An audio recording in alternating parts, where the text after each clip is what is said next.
नमस्कार।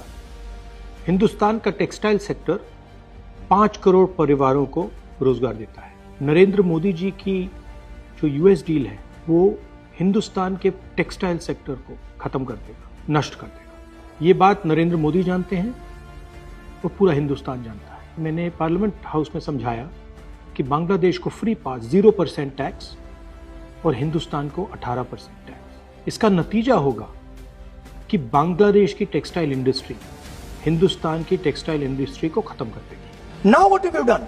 You have, the United States has reduced Bangladesh's tariff to zero. And our tariff is 18%. What do you expect our textile people to do? Their competitor is Bangladesh.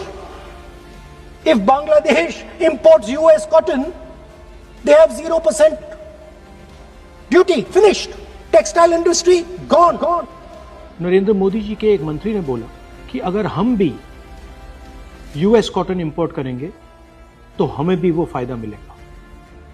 मगर सच्चाई है कि हमारा cotton Bangladesh जाता है, हमारा cotton Hindustan की टेक्सटाइल मिलों को चलाता है। तो अगर हमने बांग्लादेश का रास्ता चुना तो हमारे पूरे के पूरे कपास के किसान और कॉटन की इंडस्ट्री खत्म हो जाएगी, और अगर हमने नहीं चुना तो हमारी टेक्सटाइल की इंडस्ट्री खत्म हो जाएगी। ये सच्चाई है। पीयूष गोयल जी झूठ मत बोलिए। इसलिए मैं इसको सरेंडर कहता हूं, क्योंकि ये डील या तो कपास के किसान को मारेगा या टेक्सटाइल इंडस्ट्री को मारेगा या फिर दोनों को उड़ा देगा। इनके मंत्री को यह भी नहीं मालूम कि बांग्लादेश अब हिंदुस्तान से कपास नहीं खरीदेगा और उन्होंने निर्णय ले लिया है कि वो यूएस से कॉटन इंपोर्ट करें। यह है यूएस डील, नरेंद्र मोदी जी की डील की सच्चाई।